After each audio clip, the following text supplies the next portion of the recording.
Welcome to week 4 of the 2023 Collegiate Chess League presented to you by SIG. I am your host, Nemo, and I am here joined by the wonderful Joe. And we have been watching plenty of Division 1 of the Collegiate Chess League, but today's matches are going to be as exciting as ever. Joe, what are your thoughts so far on the season? Well, we're at week 4, which is basically the halfway point. We have a lot of matches already played and a lot left to be played, so really excited to see how the rest of the season unfolds. Yeah, for sure. And we're going to show you guys the standings because we have seen these matches, but how has the season unfolded so far, Joe? Well, we see Dallas is actually at a perfect 4 out of 4. They played earlier this morning, so that's why they have one game played more than everyone else. But we have SLU in second place, 3 for 3, and we'll actually be watching them later today. So they have a great chance to actually pass Dallas. As you can see, they even have more game points with fewer matches played, which is kind of crazy. And we have Mizzou up there as well. So lots of developments so far, and still lots of chess left to be played. So a lot of this could definitely change at any point. Indeed, and that does bring us to our very first match of today, where we are going to be seeing the University of Texas, Rio Grande Valley. So the other University of Texas. Last week we were watching Dallas. This week, Rio Grande Valley is playing against Yale. And for Saturday's round 1 lineups, I will let Joe take those away. Yeah, so we see UTRGV has a star-studded lineup here of 4 international masters up against Yale, who has 2 titled players and 2 untitled players. But most notably, Grandmaster Nicolas Checa on board 1 for Yale is the favorite of all the players, but he's got his work cut out for him. He's going to have to do a lot of carrying if the Yale team is going to have to stand a chance against UTRGV. So you said you had some interesting facts about UTRGV to tell us? I did. There are so many title players on their team, and this is actually going to be the first time that we see University of Texas Rio Grande Valley play this season. So, they have won the U.S. College National Championships for chess 3 times, 2018, 2019, and 2021. And last year, they were 3rd. So this is going to be one of the strongest schools this season, and I'm personally extremely excited to watch them play today. Joe has, been following the Collegiate Chess League scene for a very long time, but this is one of the first years that we are bringing you basically 24/7 coverage of Division 1. Right, Joe? Yeah, I'm really excited. And as you mentioned, this is their first time on broadcast this season. So they've been pretty busy. They had a lot of players playing at the World Youth down in Mexico City. So we're really lucky to be able to watch them today. And I hope they're also as excited as we are. So I'm really expecting them to bring their A game and show us what all the buzz is about for this Texas team. So I think they're going to be the favorite to play against Yale. Obviously, we've watched Yale a few times before. They beat Columbia actually earlier this season. UTRGV, I think, has only lost to Dallas, who is kind of unstoppable. So we'll see. I think UTRGV is definitely going to show us all their skill today. I am certain of that. And before the matches begin, let's give you a really quick refresher on today's match format. Yeah, so for anyone that's missed it so far, it's basically the same as the Pro Chess League, where you have a 4v4 team matchup. It's all play all, so it's a best of 16 games. First to 8.5 points wins. Time control is 5+2, so it's a fast blitz format. You get 1 point for a win, half a point for a draw, and nothing if you lose. If it's tied 8-8, you go to a 3+2 tiebreak round. And if it's still tied, you repeat that with 1+2 bullet until the tie is broken. So we're going to expect a winner today. It's going to be very exciting. Nemo, who do you think is going to win? Are we putting subs on the line? That's the most important question. That's going to be our tradition, right?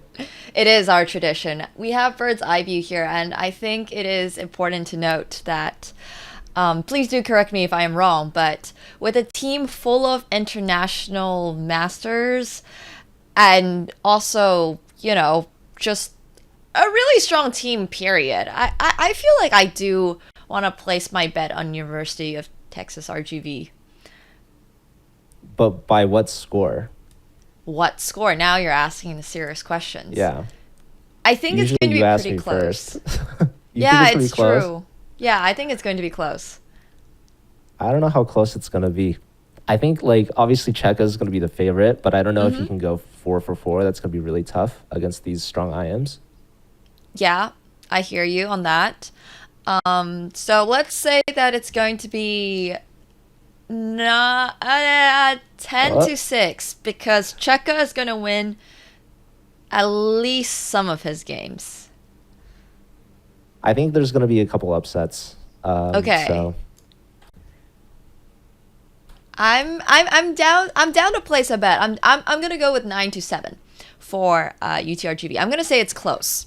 9-7. Okay. Yeah. Well, I was thinking 11-5. 11 to 5. Wow, so you're convinced that only Checa is going to win and one other person might get a win. No, I think Maxime is pretty underrated. He's a very strong player for this Yale team. He's actually the team captain for Yale, so he could maybe lead the way with a couple upsets of his own. Yeah, definitely could. We are going to be seeing all of the games start very soon. Don't forget we are on a slight staggered start so that we can see the openings come out from everyone.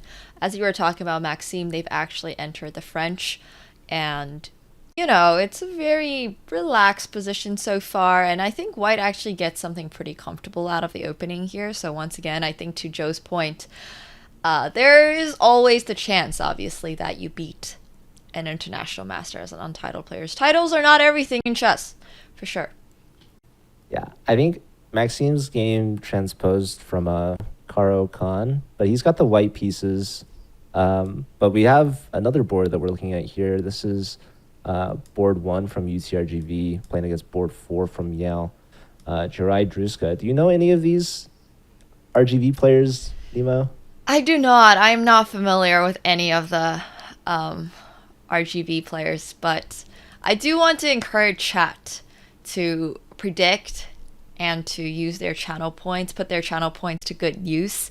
I can't give you guys any insight on the players, but Joe has predicted 11 to 5 in favor of RGB, and I have personally predicted 9 to 7. So I think one of us has a better line, and it's not me, but we're going to see how the chess unfolds regardless. Oh, speaking of the chat gambling, I see we've got Sambuca with 10,000 points on Yale, which is kind of crazy. So He went to Yale. Don't tell anyone. Maybe a biased vote there. I mean, hey, I love it. We love to see it. Not loving this e5 over here. This seems to be a little bit aggressive. And the reason for that is because, well, bishop takes e5, bishop takes, and yeah, I don't know if after rook to d8, he might have missed this idea with knight to b4, and it's looking really ugly with this fork. But the queen doesn't have a lot of really nice places to go because he also has to protect this knight. So it gets a little tricky in this position tactically, and I think black is actually playing a variation of the line that I just showed, but playing rook d8 first. So the queen is a little overwhelmed here. Not a lot of great places. This is also another reason why your queen shouldn't really be out in the open that often, just to let you guys know. Yeah, Druzhka, strong player, obviously. They have the queen tucked back. Queen c8 is a nice little move there, preparing the d8 square for their rook. And in that line that you mentioned, like, they're definitely going to be using that. And I wanted to mention last year, UTRGV's top board was actually their grandmaster Camille Dragoon, who I think graduated and is not on the team anymore. So that was a big factor for their win back in season 4. So it'll be interesting to see how UTRGV deals with not having a grandmaster on the team anymore. So Druzhka's stepping up here as board 1. For sure. I think having a grandmaster as your board 1 is something of comfort, right? When you have a grandmaster for your board 1, you're like, well, hopefully they will win. But here actually Druzhka missed the tactic, as I was talking about earlier. Instead of playing knight takes e5, if he had just gone bishop takes e5, I will show this line to chat. There is knight to b4 followed by this fork on d3 because this is pinned. So little tactical tidbits over here. Druzhka has unfortunately missed it, so instead he's going for checkmate on g2, and obviously there is always a chance that white misses checkmate, right? That is true. I don't suspect that Jorn will blunder it, but we've seen some crazy blunders for sure. I don't know. Jordan blocks with the knight, very natural, and then doubles up on the e file. Very natural. Yeah, so position still more or less even. Like you said, Druska missed an idea, maybe the most forcing line, but still lots of chess left on this game to be played. So maybe we take a look at some of the other games that have started. Yeah, absolutely. We'll go to bird's eye view before we do that to show you guys all of the games that are currently being played. Anything that particularly stands out to you, Joe? Well, we mentioned Maxime's game, but I definitely want to make sure we keep an eye on Checa, the board one for Yale. The board one for Yale, indeed.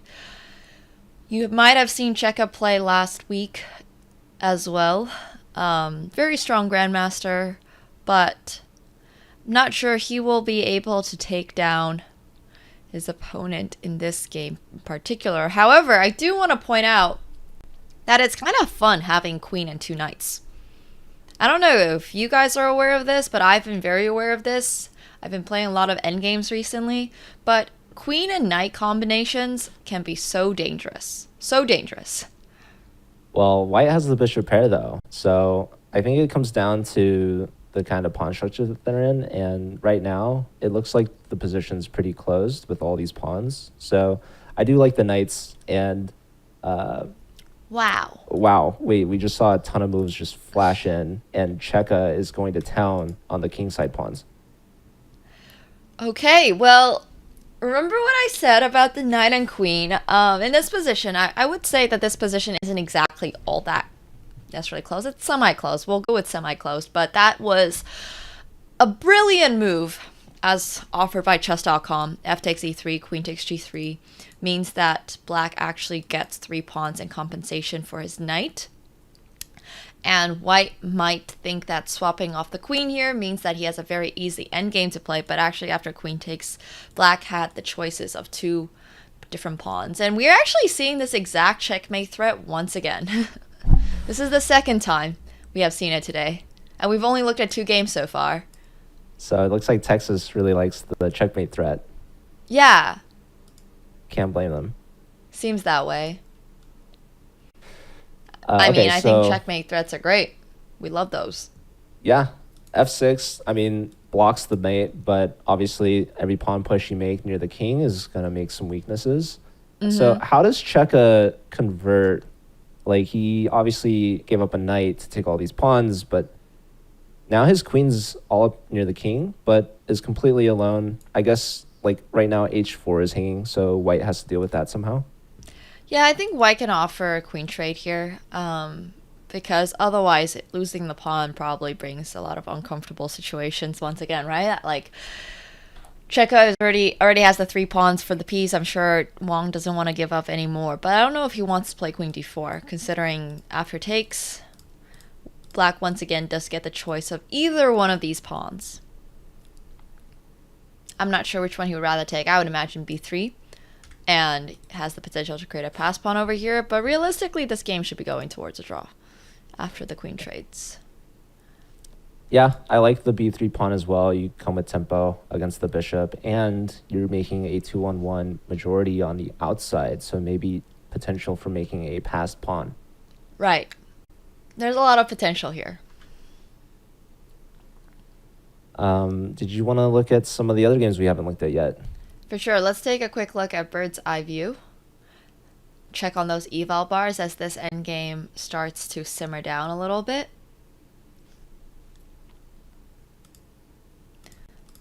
Chess indeed can be very, very wild at certain times. I think, as we have seen from watching the Collegiate Chess League for 4 weeks, for a full month now, we have seen everything from crazy openings to crazy middle games. It's been an absolute pleasure watching some of these top-level grandmasters play. We've seen brand new theory come from Awonder Liang, who claims that he has used the engine to study knight a6, knight b8, knight a6, knight b8, knight a6, knight b8. So you just never know what can happen in this tournament, and that's kind of what I love about, sort of this tier of chess. These players are extremely good, but there's still room to be flexible, and there's room to not be punished for playing, necessarily the top tier openings. Yeah, and speaking of Awonder's openings, we're going to be lucky enough to watch him play again later today against Slew, maybe UChicago's biggest rival in all the CCL. But looking at this bird's eye view, I want to note we haven't looked at Lyndon's game yet, and it looks like Lyndon's actually doing pretty well. Lyndon does look like he is doing pretty well. I'm just looking at this position and I'm trying to think, wow, what happened here? But it does look like both sides decided to castle opposite and then decided to start an attack on the opposite sides of the board. Why do you think Black's position here is, so much better? Technically, so much better. Well, I think that Black, it looks like the H-pawn's really weak for white. I think that Black's king is pretty safe, actually using that kind of as like a shield or like an umbrella. And at some point, Black could decide to win it. I would say like Lyndon's position's good, but he does have to watch out on the clock. He's under 30 seconds to his opponent's 2 minutes. So maybe we could expect a huge swing in time pressure. Yeah, for sure. I mean, I think, playing with 15 seconds on your clock is never really easy, but he actually has found a really good move with g4, just solidifying his bishop on f3, and I am not sure what is going on here. It feels like the eval bar is as, confused as we might be, but I do want to say that Black's position is still slightly better, despite, not having... Whoa! Well, there was no way to save the rook, so bishop right, h4 bishop was 2. really nice. Yeah. Yeah. There we go. Now we have the answer. The king is white out in the open. The queen's coming in for the attack.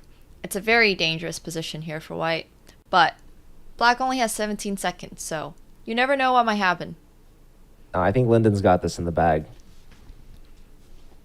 I love your confidence. Despite the time pressure. Yeah, it looks like White's probably winning an exchange back, but look at Black's pieces and look at how exposed the king is. And look at where this pawn is going. Okay, I don't... Ooh, now there's some crazy... Oh, my gosh. Oh, I can't.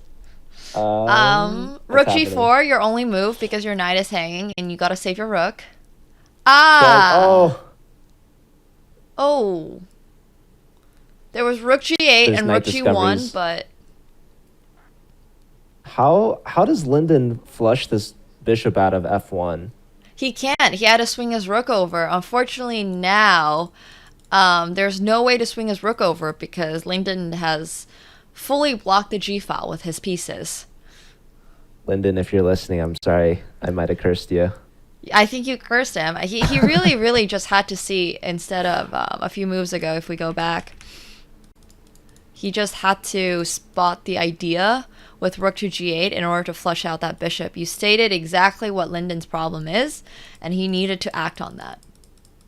Yeah, instead he brings the bishop to the g-file, trying to line up discoveries, but looks like Oznir's king has found some safety on b3, also blocking out this rook. And now it's White's pawns that are going to be the biggest issue. Yep, White's pawns are going to,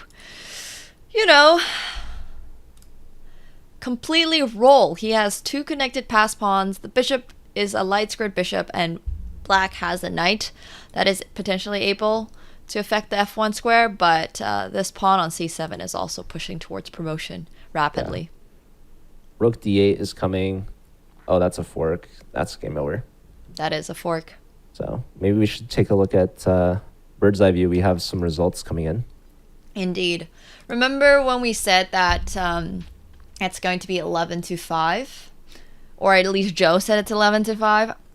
And I said it was going to be 9-7, which, once again, I'm not too confident in. But there have been two draws coming in on boards 4 and 3. But University of Texas RGV is taking it down on boards 2.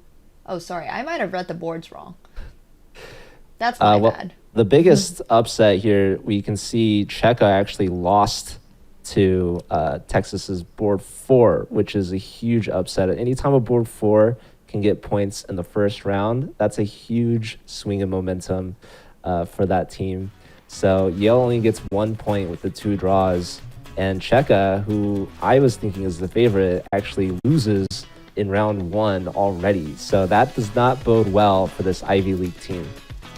Indeed, I have a feeling that we are going to be seeing a lot more crazy games. I mean, we were watching Linden. Linden unfortunately just let it slip away, but you know, it's not over yet, and they're just getting warmed up. This is literally the first game of the day. So everybody here is just firing up. I'm really excited.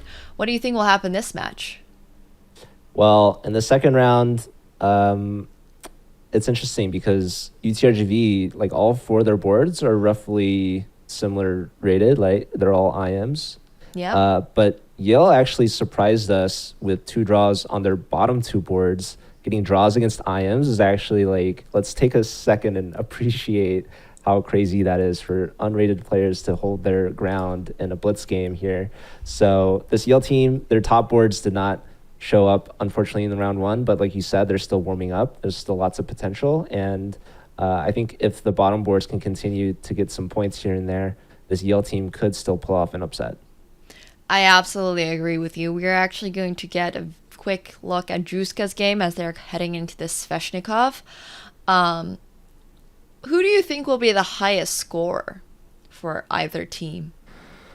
Well, going in, I was expecting it to be Checa, but obviously Texas has other plans. So I don't know the Texas players too well. Obviously, we saw their board 4, Tianqi, take down Checa. So who knows, right? Like, they have the luxury of putting any player on any board. They don't really care who's board 1, who's board 2, etc.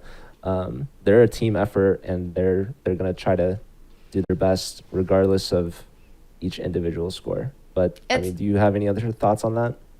I mean, it's really true. I think what you're saying is absolutely right. They have flexibility. All of their players are not, too well. Chess.com ratings are a little bit different from FIDE ratings, but they literally have Foos Jakub, at 2812, whereas their board 1's at 2640, and their board 3 is 2684. So we're seeing very similar ratings, and on average, they're just higher rated. Yeah, so, UTRGV, they're the 4th seed overall, only behind the other 3 scholarship teams. Yale is, I believe, the 6th seed behind UChicago. So they're clearly the favorite by rating, by standing. But this Yale team obviously has some talent. Obviously, like Checa and Linden. But we're watching Maxime play right now, and like I said, he's the Yale captain. He got a draw in that first round. Maybe he can continue to play well against the rest of the UTRGV team. But I would be very surprised if any player on any team goes 4-0. I guess no one from Yale can at this point. But UTRGV, like maybe some of their players will try. Yeah, for sure. And also, I see the question coming in from chat. How is Maxime 2400 a null title? And I do want to remind everyone that on Chess.com, we are displaying their Blitz ratings. And in order to get a title, you actually have to go into the physical world, touch grass, and that is a process that a lot of people would rather not partake in. So, they're keeping their chess skills all online, which honestly benefits us because the Collegiate Chess League is being played online, but with in-person finals, right, Joe? Wait, what are in-person finals? Are there in-person finals for Collegiate Chess League? I wish. Not yet. Oh, not yet? Okay, sorry. I don't know why I thought that there were in-person finals. You might be thinking of the Pro Chess League finals. I might be. I really might be. That would be awesome. That's always been my dream. Like, eventually, I hope that the CCL gets big enough that every match is in person. Like imagine flying out your team, your chess team, like That any would be other so sports cool. team. Yeah, Yeah. I mean, we have big football leagues in the US. We've got big basketball leagues for collegiate levels. Why don't we have big leagues for chess? We can Well, do all we're of that. we're working on it. It starts here, Nemo. It starts It with does us. start here. It's true. It does. Yeah. All right, let's take a quick look at the bird's eye view as Druska and Maxime figure out the theory for this Sveshnikov. But I would like to take a quick look at Jakub's game. I don't believe we have seen him just yet, but we see that eval bar creep up a little bit. Yeah, this is Eh, not looking for good for Jorn, the board 4 from Yale, and he's gonna have a tough match today against 4 IMs. He is the lowest rated player on either team, so he's already getting beat here with the black pieces in round 2. Nemo, do you want to show us what exactly the computer is seeing about this position? Yeah, the engine really likes bishop to h6, but I do want to mention that bishop h6 isn't particularly the reason why white's position is better here, and it really just is the fact that white is up a pawn with pair of bishops in this position that is just carrying, the whole weight of his game. If they swap off the queens and go into the endgame, surely white will have a fairly easy time converting this position. So, just a very standard endgame. Being up a pawn means that you have no chance, basically whatsoever, of losing. And it's a very comfortable position to play. So, A props to pawn Yaku. is a pawn. Pawn is a pawn, said Yes. some famous grandmaster somewhere. Yeah, the pawn, but also the bishop pair, and the position's very open. Do you think that it looks like Jakub's not trying to trade queens quite just yet? Instead, opting to try to trade one of the bishops, which I gets rid don't of your love bishop pair. this. Yeah, also because white will get these double pawns, and double pawns are way worse than not double pawns because now you just have 2 pawns on the same file. So, Yeah, so maybe a misplay here from Jacob, and that could be a good chance for Jorn Demand to try to get back into the swing of things. But did you want to take a look? I think we have some interesting developments on some of the other boards. absolutely, we'll have a quick look at bird's eye view again as we see Lyndon Lee once again having a huge advantage. Do you think he will convert this time? Oh man, if I jinx him 2 games in a row, I'm gonna feel terrible. Well, no, you should try it. You should try your powers of Jinx, honestly. You should just do it right now. No, if I want to jinx anyone, I want to jinx his opponent. That's fair. Yes. Are you cheering for Lyndon? Are you I'm for sure cheering for the cheering for Yale Lyndon. University? I mean, I'm cheering for the underdog. Like, I know my prediction. I said what I said, but I still want to see good chess being played, and I especially want to see Lyndon at least make up for the last round. Like, if you're getting an advantage and not converting, it's one of the worst feelings in chess from my personal experience.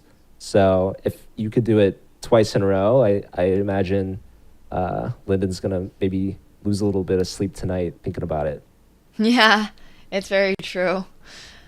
I think he's got this though. I mean, he has the bishop versus the knight. Once again, this is a slightly more open position, so the position does favor the knight. But also, Lyndon once again has that very far pushed past pawn where the opponent is struggling to contain it because it's on a light square.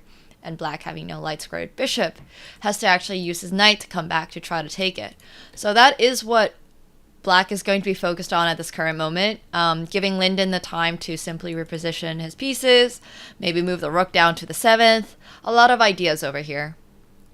Actually, I don't see the best way for white to try to hold on to that pawn. I like Tianqi's idea, knight f7, preparing to reroute and just target that passed c pawn. So I'm looking at the evaluation. It's loving white, and it's saying the top move is f4, and I guess that boxes the knight out, but what's wrong with knight d8? I think that with knight d8, you are just once again facing the wrath of rook to d7. So if you take this, there's bishop takes, and then once queen takes. Oh, also you have rook Oh, there's rook d6. d6. That's beautiful. Yeah. That's huge. Okay. And if you don't take, then the rook's coming onto the seventh, where once again you'll have either a rook on the seventh or you will have a really strong pawn. Okay, so it looks like instead trying to go for that queen trade and invite the knight to e5 with tempo. And this also just unpins the rook. So I like this move. Linden dodges it and the queen goes back. So this is kind of like a offering of a little repetition here, but Linden obviously in the driver's seat, doubling the rooks. And I think another important thing to note, Linden was not able to convert but was in severe time pressure, whereas in this match, the clocks are about even. Yes. This is a much more comfortable position for Linden to play as well, because it's also got less counterplay from black. I mean, white is just flat out better in this position, whereas in the other game, there was a lot of chances. People were attacking on both sides of the board. There was tactics flying around. In this position, Linden simply has that pawn on c6, which he actually can't hold on to at this current moment. But this is a huge tactic. Huge tactic. Takes with a check. But e3 blocks. So can he save this bishop somehow? He can't, but thankfully, because black is going to be so preoccupied with taking this bishop, now Linden does have time to defend this pawn. He can get this check first, and then you can just play queen to d5, queen to d6. Either of these moves are going to be comfortable enough for white to simply win this endgame. Wow. Well, I hope he finds it, because,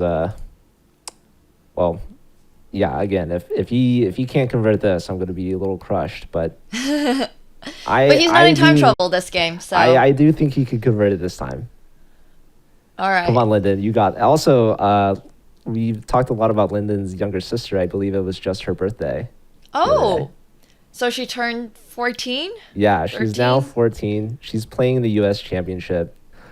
So if there's any Lee family fans out there, you can watch Alice play in the championship and you can watch Linden play in the CCL.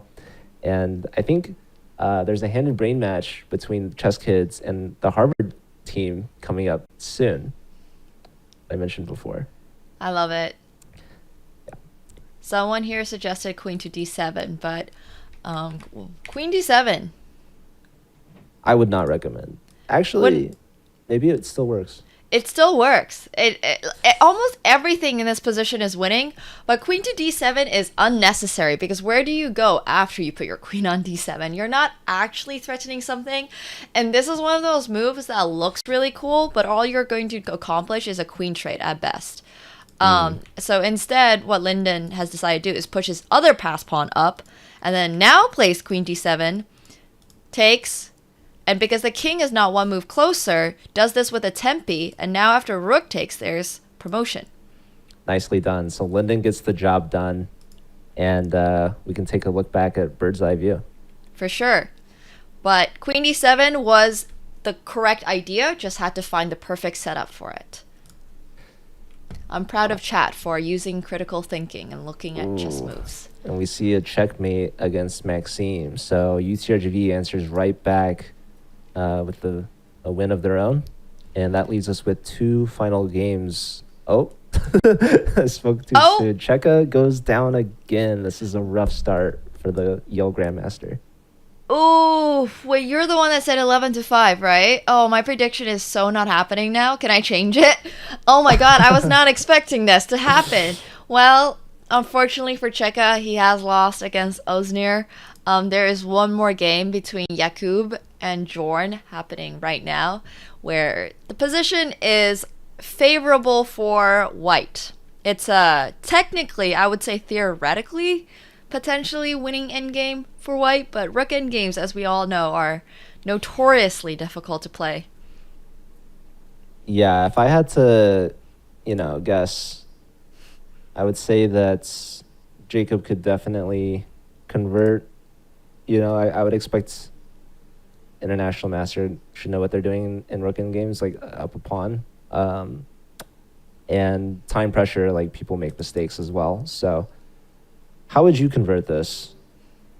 I mean, you're asking the wrong person. I would simply not. I would not convert You would this. simply not convert. Yeah, I mean, but okay. The real answer is that this a7 pawn is now going to fall, and with one pass pawn, this rook is permanently distracted, and this king will never be able to leave h7, g7 because of the way that you can set up with your rook on a8 and your pawn on a7, and then whenever the king moves away, you'll have a discovered attack, threatening promotion next move. So the real answer is that yes. It's incredibly nuanced now that the rook and the king are tied to basically this file and the king is tied to these two squares. You're going to have another pass pawn that can push to promotion. Yeah, I love that you highlighted the king cannot leave h7 or g7. Anytime you step up to the 6th rank, there's a rook check with promotion, and anytime you step to the f file, like f7, there's rook h8, threatening a skewer if black takes on a7. This is actually a very well-known trick. Well, I don't even want to call it a trick. I think this is just endgame theory, I would say. So king goes here, discovered attack, boom. And then you have promotion next move. And instead of that, if the king tries to come in to defend against this pushing pass pawn, there's rook to h8, rook takes a7, rook to h7. And this is one of those tactics, one of those endgames that everybody should know. Really, everybody should know this if you're trying to play rook endgames. So to answer the question, how would you do it? The answer is do what Jacob did. You played it perfectly. Exactly, and do your endgames, kids.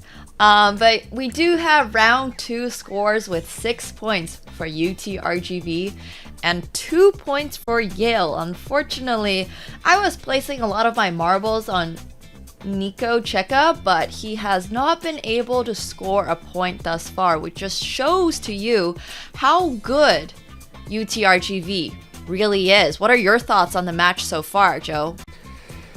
Well, it's going more or less how I predicted it, Nima. I guess both rounds 3-1 in favor of Texas, but still we have half the match left. Maybe Yale can get some points back, especially looking at Checa to get some more points in the second half.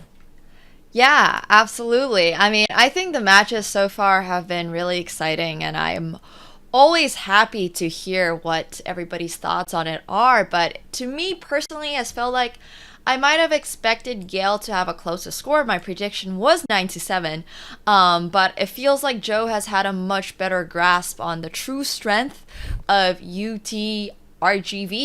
So, you know, two rounds have been played so far, and we're gonna go on a quick break. But you know, everyone should stick around, and also don't forget to check out Judith Polgar's Global Chess Fest on Sunday, October the 15th with Chiz tomorrow. Join us in celebrating the game that connects us all with Judith Polgar's Global Chess Festival.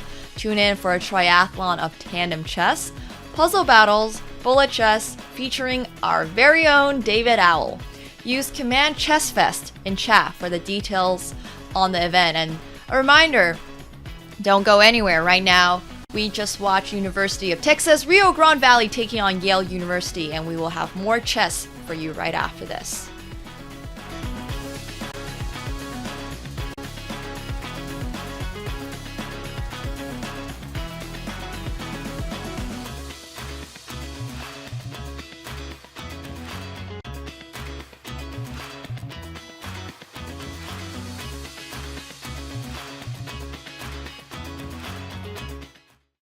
Hi, I'm Grandmaster Anish Giri, and welcome to Left-Hand Repertoire's 1e4. The so-called Latvian gambit is horrible. F5, knight takes e5. This is not how chess is played. He played too many moves with pawns and the queen, and didn't develop his light pieces. And if knight e4, this is a very important trick to remember. Many people fall for it, actually. Knight to b5, brilliant idea. ab, and queen g7, and after rook f8, bishop h6, queen c5, and f3, and surprisingly, queen f2 is almost checkmate, but it's not. If your opponent wants to be solid, we go for the aggressive, for the kill. If your opponent wants us to go for the kill, we play simple chess. And just use the fact that we have more space in the center, clear-cut plans, and nothing to worry about.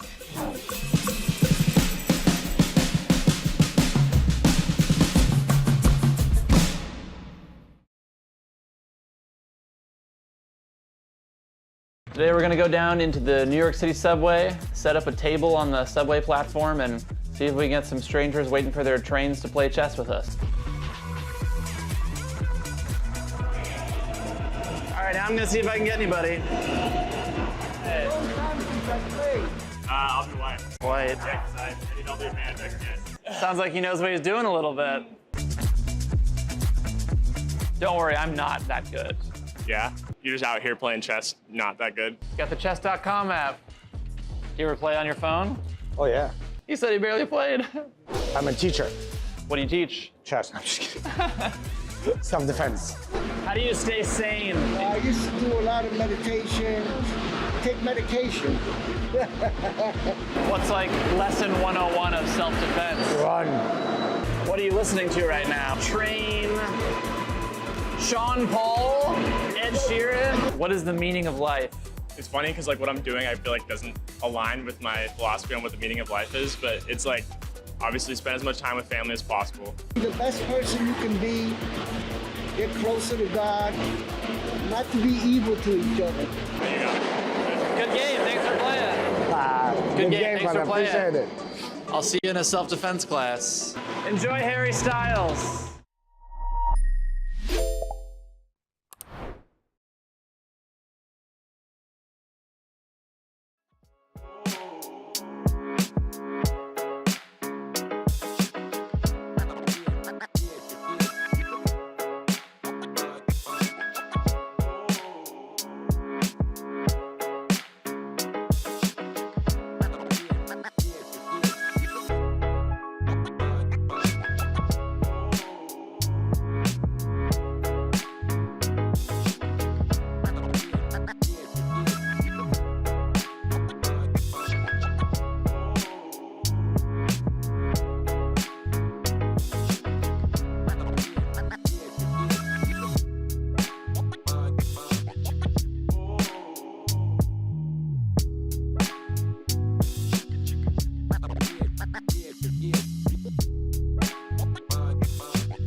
Welcome back, and a reminder, don't go anywhere right now. You are watching the University of Texas Rio Grande Valley taking on Yale University, and we will have even more chess for you after this match with University of Chicago playing against the St. Louis University. So, welcome back everyone to the Collegiate Chess League, presented to you by SIG. I am your host, Nemo, and I am joined by the very, very wonderful Joe. As of right now, UTRGV is leading against Yale. And Joe, what are your thoughts so far on this match? Well, I'm not surprised by the score, but I am surprised by how we got there. In round one, we saw two very interesting draws from the boards 3 and 4 from Yale, and 0-2 start for Grandmaster Nicolas Checa. So he's got a lot of work to do in the second half to try to redeem himself. Maybe if he gets 2 wins in the next 2 games, he can go back to a neutral score. But still, that would be poor performance from a Grandmaster expected to play against these IMs. Wow, those were some fighting words coming in from Joe. Joe did not hold back whatsoever. I really respect that. I do think that is very valid. Typically, when you see a grandmaster play against a national master, you would expect them to perhaps perform slightly better. But I do also want to remind everyone, in defense of Nicolas Checa, everybody has a bad day. You never know. There might be an exam today. Who knows what happened last night? There's just so much going on. And obviously, these international masters are extremely high rated and extremely strong. With one of the international masters on UTRGV RGV actually having the same blitz rating as Nico Checa. So, you know, do want to remind everybody, rating does not tell all, and titles do not tell all, as you can tell from this match. Yeah, I mean, you said it, there's a lot going on behind the scenes, but obviously, like, the UTRGV players are students as well, and they're doing a lot in their school life, but they're also on a scholarship school, right? Like, they're there to play chess as well, and I'm not surprised if a lot of these IMs are actually trying to chase some GM norms right now. Yeah, for sure. As Joe mentioned, you might have heard of this term scholarship school.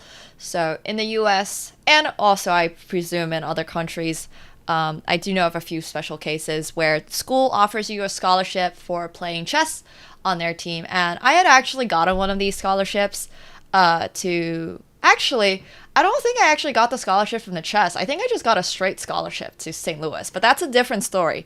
I declined because I wasn't planning on living in St. Louis for, 4 years. Sorry, Joe. But it would have been really fun to be able to play chess all throughout university.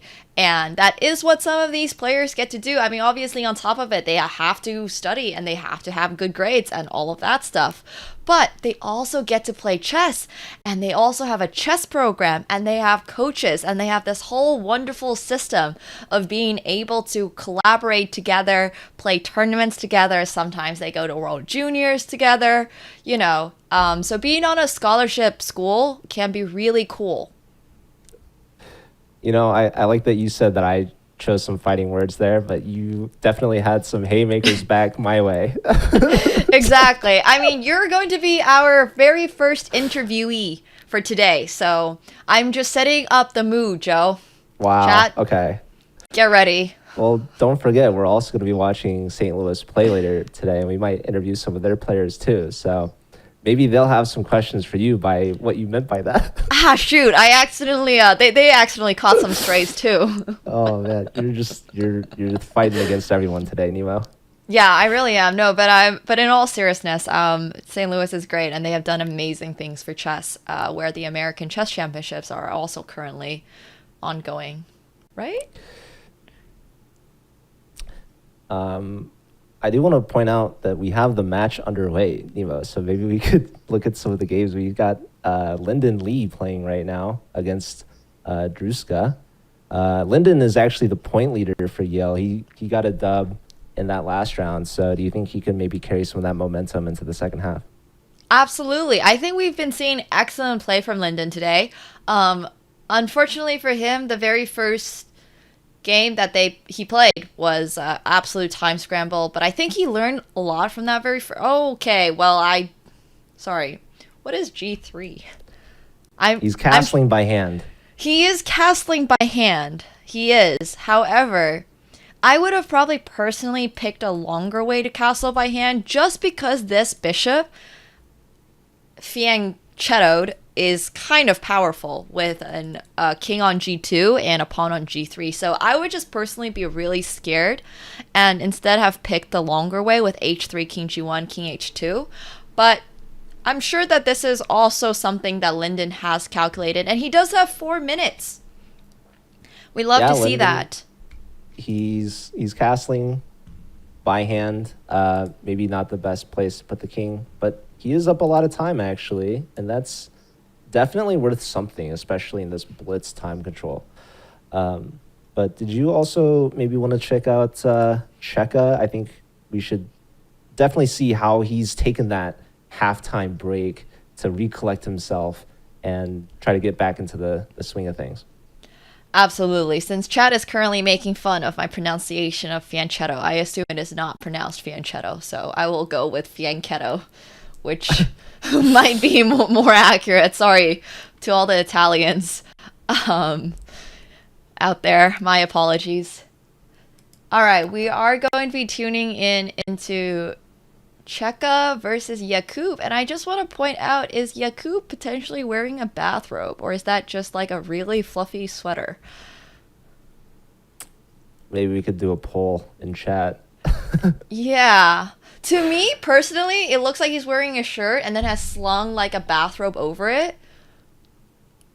like maybe it's really cold there and he's just staying cozy. I am all for that. There is actually a very famous poker player. Well, there is a poker player that only wears bathrobes to games. Only. Wow. Exclusively bathrobes. Yes, he is dressed under it, but he wears bathrobes. Last week we saw U Chicago's board 4 national minister, is it Cole? I think. Yeah. On campus. So we love the player cams. I think the players maybe could be creative and come up with some interesting costumes. I know like Halloween is coming up soon. Chess.com actually just released some chess piece costumes for anyone. I don't know if we have a link for that in chat if you want to buy your own. I think that'd be really fun. But I like what Checa's doing. I know the computer maybe doesn't like it, but he's targeting these dark squares. I feel like there's definitely some potential for sacrifices like on e6. What do you think, Nima? I definitely think we are potentially looking at an e6 sacrifice, which is actually why I think Black's best move here is bishop takes d4. Because once this pawn goes down on e6, the rook's open, the bishop's open, there's like queen to f7, there's like h6, queen g7. I mean, there's just so many ideas. And you don't even really necessarily need these ideas to be set in stone. This doesn't need to be one of those 3,400 level puzzles you solve on Chess.com with your premium membership in order to, like, you don't have to think 10 moves ahead. It just feels natural. It feels like it's going to work. And as Joe pointed out, you know, it's very real. Checa is probably gearing up for a comeback right around now. If he wants to stay even this match, he needs to win 2 games. I think also I'm just now realizing it's possible that UTRGV put the players in board order by their OTB strength and not their online blitz strength, which might explain why Checa had a rough time against boards 3 and 4, whereas Yale's boards 3 and 4 were able to get these upset draws in the first 2 rounds. So this could definitely be Yale's half. Right, for sure. And I think it's also really important to point out that when your team are all international masters, you are just probably not that worried about how the board order is, because once again, you do play against every single person. It doesn't really make a difference if Checa Nicolas was technically board 4 or was playing board 4 and instead played their board 1 for round 1. Like, none of that particularly matters with this match format, and I think that's really important to point out. And that's actually another reason why I really enjoy this match format. It's great. We get some really nice games. We get some variety. I mean, we also get 4 games, which is wonderful. So, really quick before this game heats up, I wanted to take another bird's eye view. It looks to me like everyone with the white pieces is just crushing it. Absolutely. Quick bird's eye view before we return to this game, because I do want to see if Nicolas plays rook takes c5, which is the best move in this position. But look at those eval bars, all just swinging in white's favor. Doesn't matter if you're Texas, doesn't matter if you're Yale. It's just all advantage for white. And we'll actually come back to Nico's game really quick because I wanted to talk to everybody about his last couple of moves. I do think that there's a very strong attack potential here. So, you know, we were just on queen to f4, black playing knight to f8, which is fairly passive. There was actually this really interesting idea with rook takes c5, followed by knight takes e6. As Joe pointed out, taking on e6 is always a great idea. Sadly, he did not play that, let black retreat the bishop, but just look at where this pawn on h6 is. Some really powerful stuff coming in here from white. Black's position feels a little bit passive, but white does have to prove somehow that he has an advantage in this position, has to find a way to convert. So, yeah, it's not that easy. Black is definitely trying to defend. You've got that dark square bishop that is dodging these trades. Understandably so, right? Because you have pawns on light squares, your dark squares basically like Swiss cheese. You got to keep that dark square bishop on. But looks like we have queen f6 threatened. ooh, Knight d7. The knight this. now is... Uh-oh. Uh-oh. Did Checa potentially just blunder a pawn? That appears to be the case, which is not good for our Yale Grandmaster. Indeed. Oh, ouch. That's not great. That is not great. I mean, the redeeming factor is that this game is still probably a draw. Yeah, but if you're Checa starting 0-2 and your team is down by 4, I think that draws are just not going to be good enough at this point. Obviously, hard to ask for a win on demand, but when you're winning in that kind of position and up all that a time, you really can't afford to blunder a pawn that easily. For sure. Also, Checa is losing to his opponent who is in a bathrobe, so that might be another slight, feels bad man moment right there. But we will leave them to it. Let's take a quick look at the bird's eye view. It is no longer all eval bars going in white's favor. So we have 2 results. The bottom 2 boards actually for Texas getting the job done with the white pieces. And we have the top 2 boards from Yale still playing. Checa's position has gone from good to bad to worse. And we do have Linden, though. Looks like he's about to convert against Druska.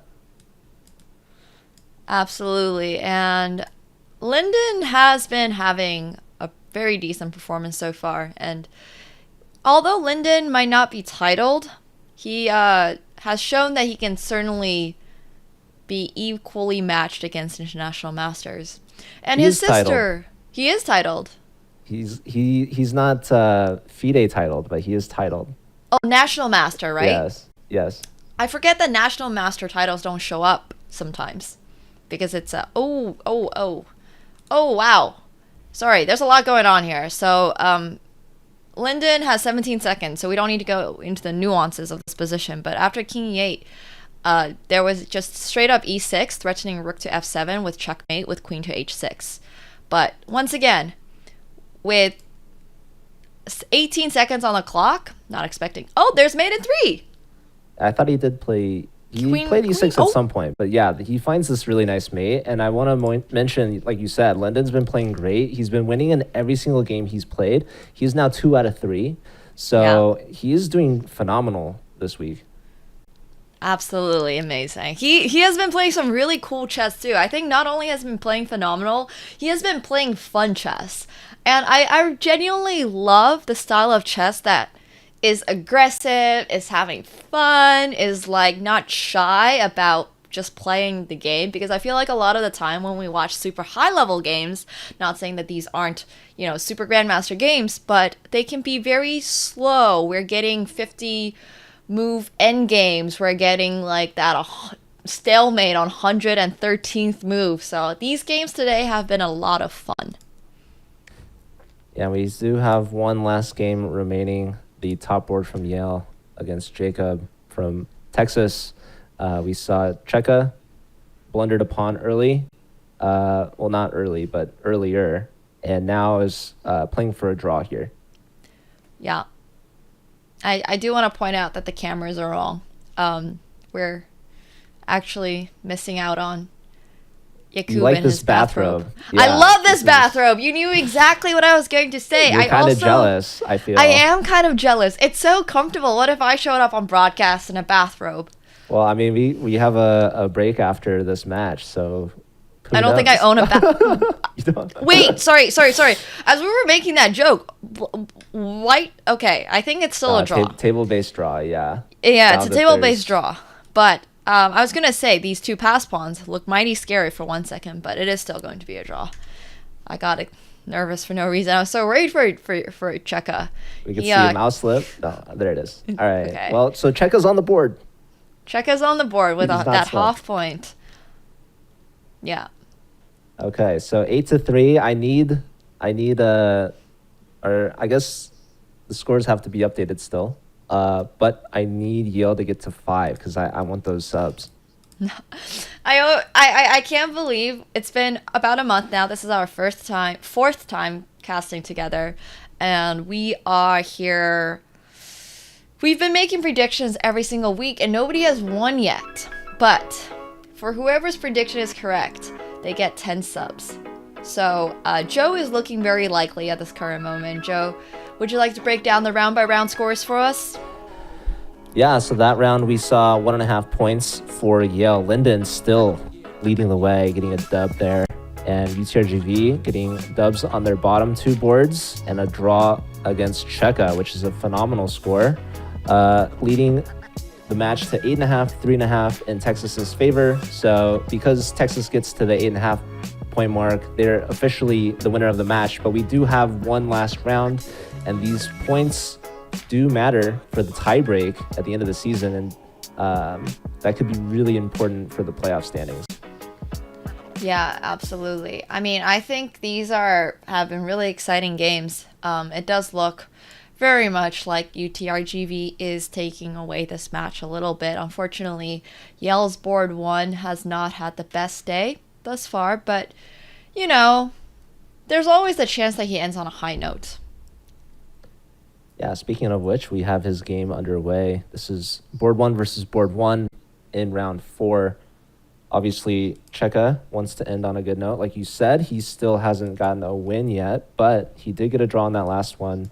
And if he gets a win here, he can end on a good note. Obviously, it's a little too late for the match, but it's important for your self-esteem.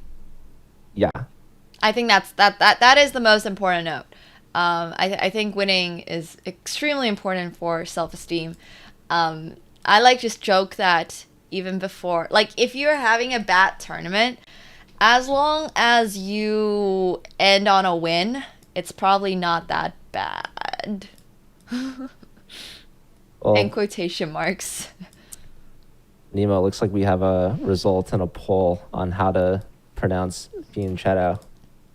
Oh, do we now? It's a 50-50 tie. It's a 50-50 tie. Oh my. Fianchetto. I mean, shouldn't that poll only be eligible for Italians? Because it's an Italian word? That's a good question. I mean, even the team that we're watching, right? Texas, Rio Grande Valley, right? It's a Spanish word, but it's a US city. So how do you pronounce, is it grand or grande or grande? Grande? You're asking the wrong person. I would say Rio Grande Valley. Rio Grande? Okay. How is that pronounced? How would the city be pronounced in Spanish? Grande. Grande? Okay, then I think I agree. Then I would be called Grande. Well, yeah. Like the city of Los Angeles, that's a Spanish word. It should be Angeles, right? That's true. And I'm sure there's plenty of people out there. Well, it's kind of like Budapest. Like, nobody's pronouncing Budapest and a lot of the time in the Western world and pronounce it Budapest. But it's actually Budapest. So those are the little things where I feel like at some point we all just sort of accept that someone who is not speaking that language natively might just simply not be pronouncing it the way that the locals do, and that is totally okay. Well, regardless of how it's pronounced, we can pronounce Checa's position pretty terrible bad here. It is absolutely terrible. So unfortunately, talking about him ending on a good note, it looks like it's not boding well for him at this point. Yeah, all I want to say is I feel for him. There's a lot of pressure when you're a grandmaster. A lot of the time, I don't know how his coaches talk to Checa, but traditionally when I am higher title than someone, regardless of rating, just higher title period, my coaches are like, oh, this should be easy. They're just an IM or something like that. And they're like, yeah, but they're actually like higher rated than me and have played more chess than me, and it's totally fine. So I feel really bad for Checa at this moment. Unfortunately, he has not had a good day, and it completely happens in chess. Yeah. If anyone is a friend with him or knows him personally, I would recommend Checa-ing on him after this. Whew. Well, that might have been worse than Checa's performance today. So that's totally fine. But no, seriously, the Rio Grande Valley team is extremely strong. That pun was awful, Joe. Like, just truly awful. I'm still not over it. I can't believe you said that on broadcast. One day your kids are going to see this. I mean, if it's that bad that someone would show that to them, I'd be pretty proud of it, actually. Okay, fair. I feel like having the presence of Danny Wrench as like the, figurehead of Chess.com at times, he's definitely sort of given us a lot of dad jokes, so. Well, so has Danya. I feel like Danya is a pun master besides a grandmaster. Yeah.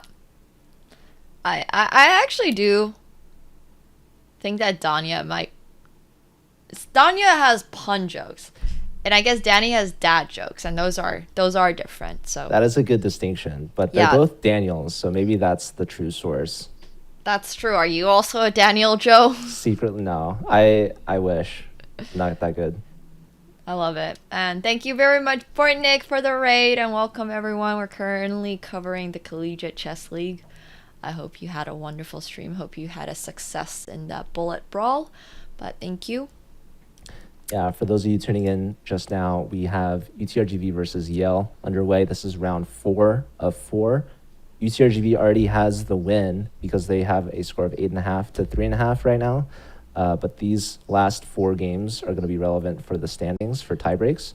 And don't leave just yet because we do have interviews after this as well as another match, a very exciting match, UChicago versus St. Louis University. So plenty of chess left to be played today. Indeed. And I also wanted to mention that we are watching the Board 1 play against Board 1. So we have International Master Druska here playing against Grandmaster Checa. Checa has unfortunately not had the best day, and Druska has had a very decent day. He is currently crushing this endgame. His opponent has doubled pawns on f6 and f7.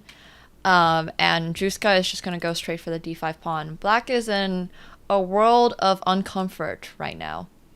And playing endgames against really good people while you're worse is one of my least favorite ways to lose in chess.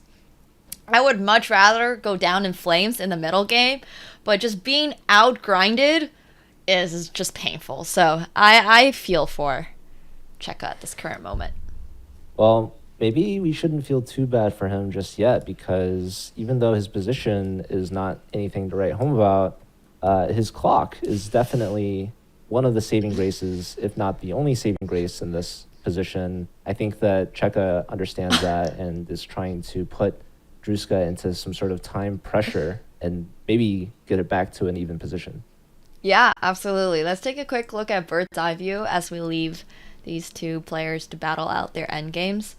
Let me know if you have any games that you think we should take a particular look at. Well, looks like things are turning for the worse for Yale's board 4, but obviously it looks like Linden is about to finish this up with a draw, which brings me 1 point, within 1 point of the match prediction. So, love it. You deserve your 10 subs if you guess it exactly correctly. Oh, we're getting another result. So Maxime loses. So I need both Jorn and Checa to pull out a draw, or one of them to pull out an upset win. You think that can happen? For sure. I think if I just were to ask the Texas players real quick, hey, I'll split some subs with you guys. Yeah, I'm sure. Yeah, I'm sure that could happen. But I do want to take a look at Jorn's game really quick. We haven't really showcased him that much thus far. And I think this is sort of a nuanced endgame as well. Black is definitely better. White has that light squared bishop. So, you know, he's trying to hang on, but I think black is going to comfortably go for the f2 pawn, potentially play e3. It just feels like one of those endgames once again where you know you're kind of lost, but you're just hanging on and you're hoping and you're praying, and you know that you can't really just resign in this position, but it's looking a little bit over for white. Yeah, the queen comes back to try to guard that diagonal leading to f2. Like you mentioned, that is kind of a weaker point in white's position. So I definitely think that Tianqi can convert this against the board 4. No surprises there, truthfully. So I'm really relying on Checa to try to somehow swindle in time pressure. Absolutely. I am a little more doubtful of that, I would say. I think it's very hard to swindle higher rated players, but there's always the chance. Let's take a quick look. Checa's the higher rated player, so his swindleability factor is good. Higher, right? Higher. But Druska is definitely Druska is plenty good himself. For sure. I mean, Druska obviously the favorite with the position, but I mean, he's under 20 seconds. Can we switch? Yeah, let's go to Bird's Checa Eye. game? Yeah, Bird's Eye and then Checa really quick. Once again, I do think that time plays a big part of blitz games. Wow, who would have thought? But here, Druska is going for that d pawn. This knight on e7 is literally stuck guarding it, and you never want to swap off rooks, because once you swap off rooks, this is a very simple conversion for white. You can create a far pass pawn with the h pawn, and you also already have one with the a pawn. So does Druska have a strong tactical idea here of f4 check? If king takes, we have rook e7. Wait, does rook e7 work right now? I think rook e7 was working. Yeah. Yeah, that looked great. Not sure why Druska didn't play it. Maybe it was the 18 seconds that he had, and he knows that he can convert this rook endgame into a win. But indeed, there was a cute little fork back there. Unless, nope. It just is. This is just. I keep thinking like maybe these international masters are seeing something that I'm not seeing, but it just is a free piece. Yeah, I was thinking of like sacking on the pawn for f4, but the king just went there right away. So right. I don't see Druska throwing this game, but I can hope still for some sort of flag or mouse slip, or I don't know. But I feel like this is the second time now that I've been like within 1 point. Yeah, your predictions are way better than mine. I had so much faith in Yale. I predicted 9-7. 9-7. This is going to be 12-4. Oh my God, Checa was threatening mate in 1. Yeah, I mean that would have been very ironic if he had actually blundered that. But I would have been so happy. I would have been happy too. I would have been personally happy for Checa. Checa is going to fight back, and I'm excited to see him play in the following weeks, but today has just not been his day. He's not giving up. Which is good. You should never give up. This is rough. I think white, he just resigns. White's going to resign. This is very theoretical win. He didn't even want to try king e3, king d3 one more time. Like really has faith in his opponent not missing checkmate in 1, huh? I mean, it's almost like they're grandmasters and international masters. I mean, he tried it earlier in the game, but not to try a second time, I guess. No, I think second time isn't going to work, and unfortunately, Yale was not able to get any points this round.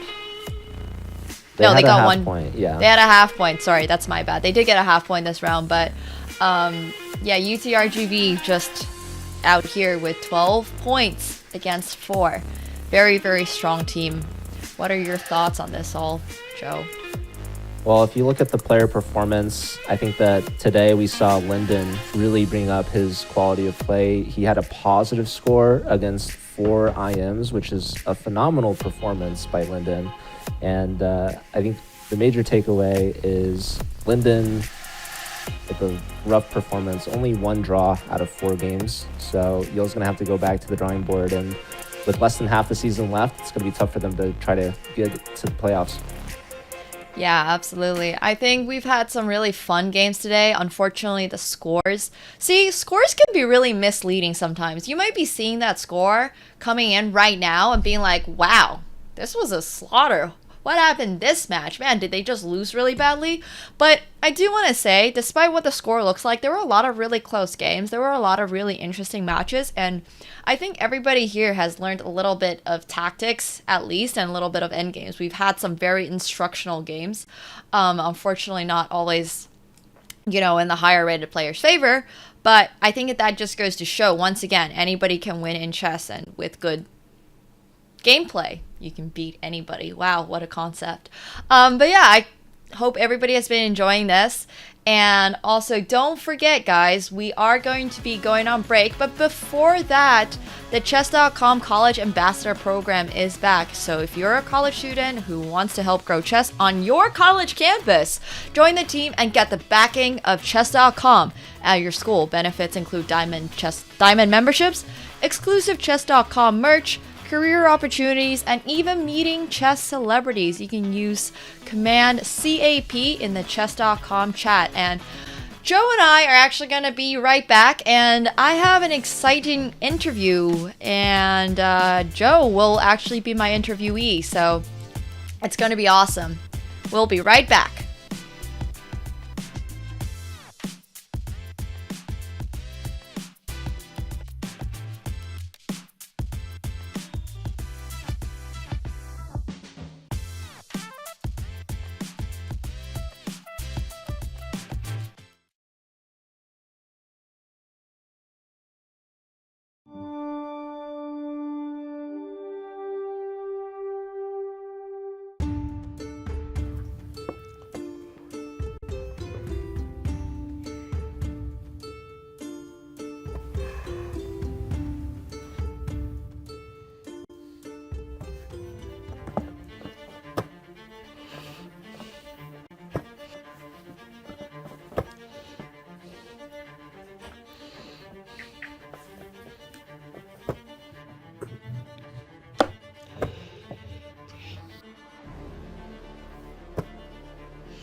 Let's check.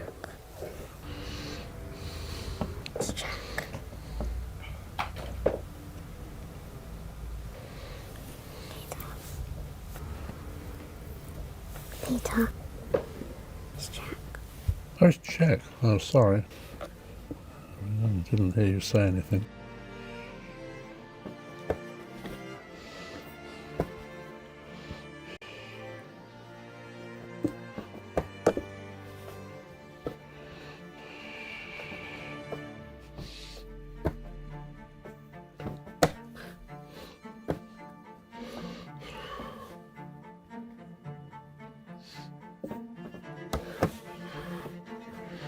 Yeah, thanks.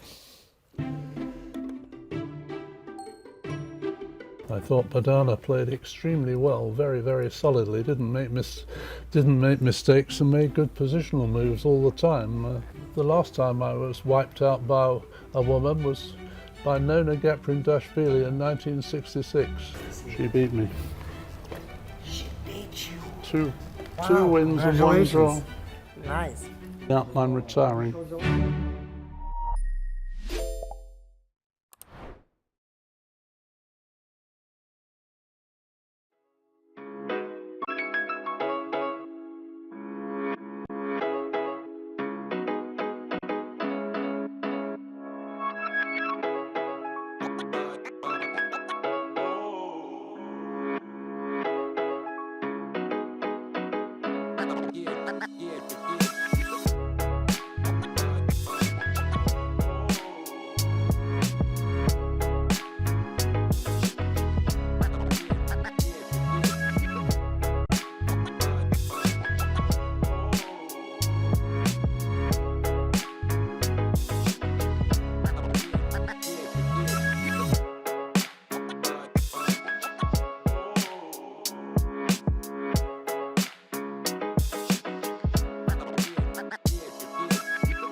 classified trading is a game really that you're playing with competitors and basically every market participant in the world.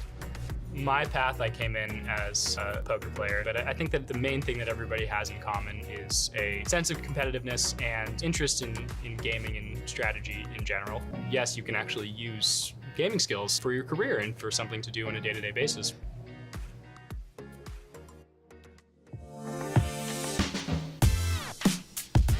Don't forget, guys, you can use gaming skills in your career. Apply at sig.com/chess. And before match 2 begins, it's actually time for our career opportunities for chess enthusiast segment presented to you by SIG. And we have our very first interviewee here. So who is this mad lad on the screen right here, Joe? Oh, that was me a long time ago in another life, I guess. I love it. I mean, how old were you in this picture? This was 2019, so I guess I was 23 at that point. Wow. Okay, that was a while ago, but when did you start working at Chess.com? So I started officially working for Chess.com back in 2021, which was the 3rd season of the CCL. Amazing. And when you're not co-hosting with me, what do you do at Chess.com? So my job is running the Collegiate Chess League. So I actually started the Collegiate Chess League back in 2020 and did 2 seasons just as a hobby for fun. And then by the 3rd season, Chess.com finally hired me. And a lot of what I do behind the scenes is making sure that we get a lot of teams to register. Obviously, what you see on broadcast is just the top division, but the Collegiate Chess League actually has 23 divisions based off rating. And we have 360 teams registered. So that's a lot of players and a lot of teams to manage. And I'm making sure that all the players and captains are registering on time, making sure that they're eligible and that they're in the right teams and divisions and that the league is running smoothly. But when we're in the off season, I also do a lot for college chess in general. So obviously you mentioned the college ambassador program, which I worked for a little bit, and any other college chess event. We're really trying to support all these college chess clubs. We have actually US College Rapid and Blitz coming up later this month, and Pan Am's I actually went to earlier this year back in January and was lucky enough to do some commentary with Jeffrey Shang and Danya actually. That's absolutely amazing. Sorry, so this is kind of a segment in the interview, but can I play in the Collegiate Rapid and Blitz? Or... So the College Rapid and Blitz is for currently enrolled students. Oh, so. Unfortunate. I will enroll for one day just for this. But Joe, it sounds like you have been doing crazy things for chess and for college chess. So how did you get involved in this event? And where does your passion for collegiate chess come from? And also, what is going on in this picture? Yeah, so I started playing chess in high school, and then I went to school at UCLA and joined the chess club. Like, that was the first thing that I did.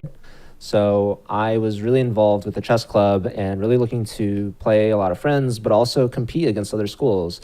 And I learned about Pan Am's, but it's very difficult to travel because our club didn't get any funding for it, and our team is nothing compared to the scholarship schools that win every year.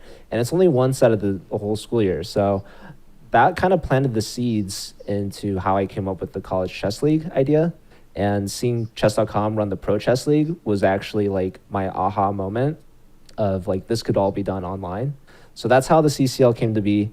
And what's going on in this picture? Well, that is me and Danny playing over the board at Logic's house, actually. And this was around the same time that Danny actually hired me. So luckily, my job wasn't dependent on the results of the game because he completely destroyed me, but I got the job anyways. That's actually such a flex. I mean, playing chess against Danny, Logic's house, getting hired after this game. Wow, that's some impressive stuff right there, Joe. And honestly, okay, like, how proud are you about how far the CCL has come since its first season? You have basically been the commissioner. You have been the person that has been running this all behind the scenes, and you've come so far. Well, I'm super proud. Like, it's kind of crazy to think that the league started 2020, and now we're like on Chess.com's main broadcast, and I have, famous chess celebrities like Nemo commentating the matches, and like having a whole broadcast team put all this together, because initially it was literally just me streaming it like on my own channel, like on OBS, and like all the matches were played on Google Sheets. Like I just shared the sheet with the teams and the players and said, here's your opponent, figure it out, here's like the match format, go on Chess.com and play each other, and like hope that they would report their scores. Hope. But now we have like this partnership with Nace, and like obviously the sponsorship with SIG is incredible. So I really appreciate companies like SIG, for instance, that look at, you know, chess as a hobby on someone's resume and like influence, you know, their application process. Because that's actually kind of how I got a job once, was my resume had a ton of chess experience on it, and my like boss noticed that and thought it was interesting. That's absolutely amazing. Everybody here in chat, I hope you guys are taking notes. Chess is amazing for you. But quickly, Joe, last question. Who wins today's second match, University of Chicago or St. Louis University? So I think the worst prediction I've had so far is I bet against Mizzou in favor of Chicago. So I'm going to not make that same mistake twice. I'm going to guess that SLU is going to be the favorite. I think SLU is going to be the favorite in any matchup. But today as well, no exceptions, even though I think Chicago has amazing talent like we saw last week with Awonder and Praveen. I think SLU takes the cake on this one. I definitely hear you. I'm going to wait a moment on my predictions. Thank you very much, Joe, for joining us for this interview. Obviously, we'll have you back as the co-host very soon. But before we get to match 2, we are also going to have another very special interview. And we are going to have Hudson on in a moment, but we'll take a quick break before that. So stick around. We'll be right back.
I'd classify trading as a game really that you're playing with competitors and basically every market participant in the world.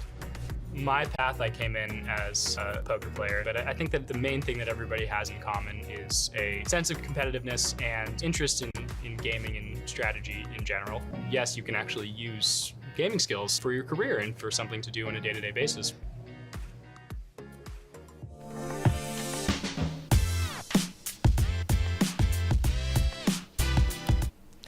And now it is time for our second career opportunities for chess enthusiasts interview presented to you by SIG, and I am here with SIG quantitative strategist Hudson Kirkpatrick.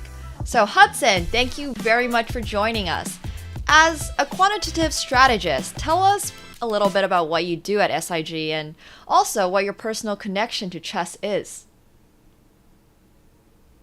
Hey, it's great to be here. So as a quant strategist, a lot of my job is to look for patterns in the market and then try to code strategies around those patterns and trying to bet on what our predictions are for the market. And in terms of chess, I love that because I only started chess recently. So sorry. I only started chess recently, and started with a college roommate back in early 2021. So he was a lot better than me at the time. So I definitely had to face quite a few losses in a row before I got a couple of those wins in there. But fell in love with the game and I've been playing ever since. That is absolutely amazing. And I think having a couple of losses at the very start probably motivates you a little bit as well in your future because you're like, I don't want to lose anymore. So as you develop trading strategies around patterns in the market, how has picking up and playing chess strengthened those strategic skills in your, day-to-day job? Yeah, well, when first picking up chess, you quickly learn that you just can't think only one move ahead. Even if you find a flashy move or a nice sacrifice, you have to keep calculating the whole line and check that it works well against all of your opponent's responses. And when designing a trading strategy, much of the same applies. That oftentimes you might have a great strategy that looks nice in theory and makes sense on a surface level, but a lot of the work is really examining that strategy in different scenarios and making sure that we aren't missing something that other players could potentially exploit. I love hearing those, connections. And I think that's really important as well for everybody who is listening, thinking about how you can apply, chess to your day-to-day life. Maybe not necessarily in quant trading, but what are some tips you can share with students watching on how they can use their gaming skills to advance and excel in their own careers? Yeah, I think many of us in gaming, love the competition and the intensity. But an aspect that's often underappreciated is the iterative improvement.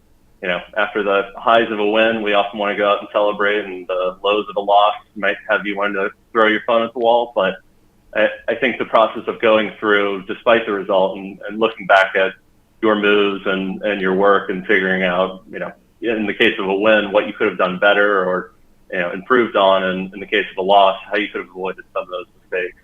I think that aspect and really diving deep into those analysis is key, both in your career and in gaming. Thank you very much for your answers, Hudson, and thank you very much for being on this interview. I mean, Hudson is really cool. He has literally my former dream job. Before I started streaming, I wanted to become a quant strategist and trader. So really cool. Thank you very much for being on this, and best of luck to your chess career. We will have Joe back. We are going to be setting up match 4 between University of St. Louis and the University of Chicago as we currently have it in the channel predictions. We have 100,000 points on Slew, 48.7k of those were my points, and 12k of those were Chicago's points. I know I predicted Slew to win, but with that many channel points on the line, I kind of want to bet a little bit on Chicago, so that would be kind of a huge upset win, not only for the CCL standings, but also for the chat point prediction. But yeah, that was an awesome interview with Hudson. So huge shout out to SIG for bringing yet another awesome guest. Really appreciate that. But I'm excited to check out this matchup here. We can see we've got the two GMs from Chicago, of course, Awonder and Praveen. And they also have, their bottom two boards are also titled. We got FIDE Master Kapil and National Master Cole. But SLU has 3 GMs, and their 4th board is a new player this week, Gabriela Antova, who is one of their captains and also part of our college ambassador program. So, Nemo, do you know any of these players personally? I have known Benjamin and Nicolas for many, many years. So more familiar, I guess, with the SLU team. But I've also known Awonder and his family for a few years. I always remember Awonder being like a little kid and needing his father's help with tying his shoelaces and little stuff like that. Anyways, sorry, I have like all these really random stories. Like, I'm not that much older than Awonder. I'm like 2 years older or something. But I guess when you're like, I don't know, 11 and 14 or something, it makes it, oh my god, what are we seeing from Awonder? Oh boy, he's back at it again. He is back at it again. Can we please give the big screen to Awonder's game? He is there. He is looking at the board, and he has his rook on g6. This rook didn't come from h8. This rook came from a8. Well, Awonder is not disappointing. We saw him last week against the Virginia team start with knight a6, knight b8 a couple times, and even in round 3 he was sticking to it. Round 4 against Jason Moorfield, he played h4, h5, which in this game he's gotten both a pawn and h pawn out. And how is this not just losing? I mean, I know you're going to this like really deep analysis of the situation, but is he not just losing? I mean, he's got a. Well, it's really up to his opponent, Gabby. I mean, it looks like he's given up a rook in exchange. So I'm definitely rooting for Gabby here. She's a very talented player, of course, and Awonder is back to his usual shenanigans. And I actually wouldn't be surprised if somehow he still manages to pull this one out. I feel like Awonder has not been punished enough for what he has done thus far.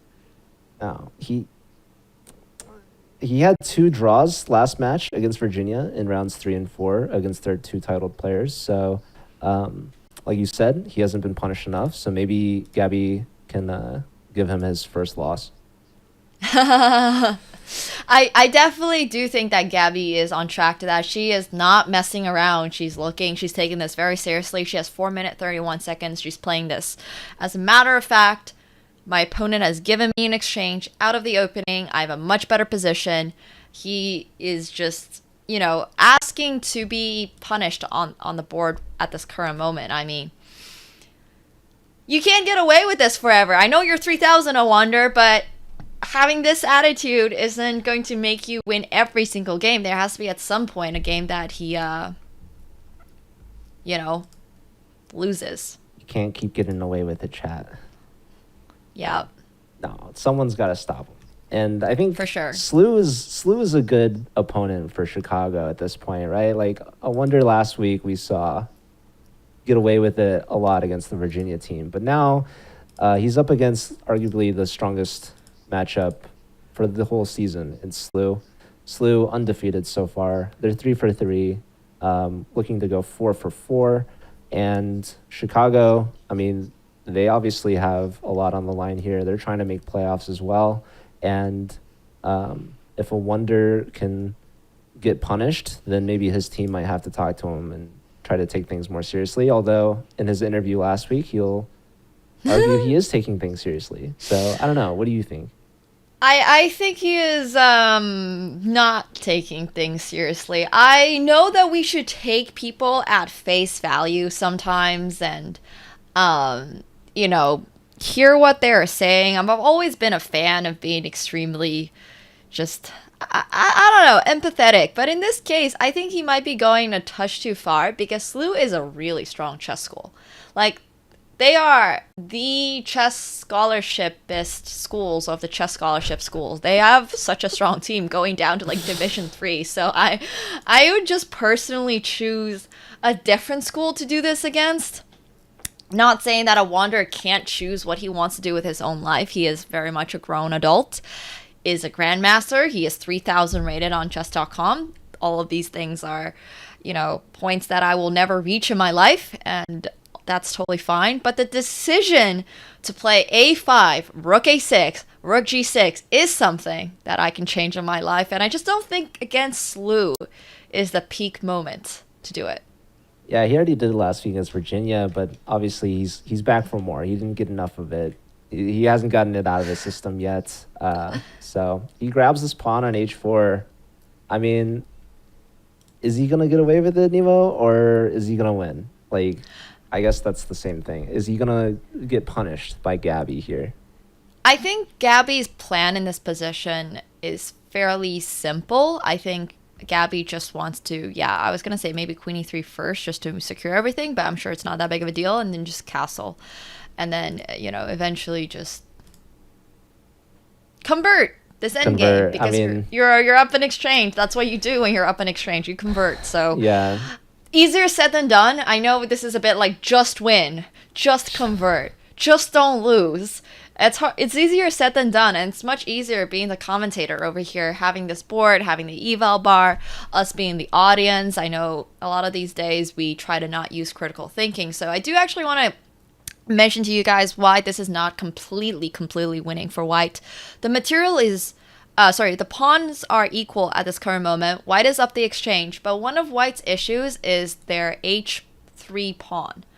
And this pawn is likely going to fall at a point, and unfortunately white has also these little holes in the position that are extremely good for the knights. Like, knights are spectacular when you don't have a dark square bishop, and there are more than one dark square that is a weakness, and this knight's currently actually parked on c5, aimed right at the e4 pawn. So white is actually not completely winning, as the eval bar would suggest, and in fact, wait, knight to f5. If he plays this, I would be so impressed. I mean, he definitely is the type to see this, but the reason that this move works is because there's queen takes c4, and you do not want to deal with any of this tactic. Like, no part of that is something you want to deal with, but I don't think Awonder's playing that right now. It's sort of that's more of a fun one. That's much more of a fun one. Awonder missed knight f5, but much to his credit, I think that, I mean, like he said in the interview, right? Like, he's looked at the opening while he maybe is wasting moves or whatever. His opponent might be creating weaknesses and pushing a lot and controlling the center, but in doing so, creates these holes that you mentioned. And if you look at the clock, like, I hate to say it, I think Awonder's going to get away with it. I think Awonder's going to get away with it too. I mean, I think part of the problem is that Gabby has thought a little too much. This is another type of like psychological warfare from the opponent, honestly. It's the... I don't know if you do this on Chess.com, but sometimes I'll get into matches against much higher rated people, and by much higher rated, I mean like 27, 28, 2900s in bullet, and they will just play the worst lines. They will just bomb cloud. They will play like e6, f6 as their first two moves, and I just get so frustrated because I'm like, why is this guy disrespecting me? But then I realize they can disrespect me because I can't win. So you know what? Sometimes the rating difference does show, sometimes the experience difference does show, and I'm sure this is not Awonder's first time playing a5, rook a6, rook g6 too. Yeah. You always think you can punish them, but easier said than done. Unfortunately, I think Gabby's also playing in her first match this season. We haven't watched every Slew match, so I could be wrong, but this is definitely the first time we've seen her on broadcast. And her time management, I think, might be the tale of the story. So she gives up another pawn, maybe trying to get some trades going, but it's just not looking to be in her favor at this point already. Despite being up in exchange, I think the pieces and the activity is going to be too much. I fully agree with you. This is kind of Jover, so I don't know. It's tough. It's really tough. I say it's Jover when it's Jover. So you say it's Jover when it's Jover. Have you seen the emote The Jover emote? I actually don't think I have. Okay. Well, we should encourage the Chess.com chat to enable it. It's amazing. It's a spinning fish.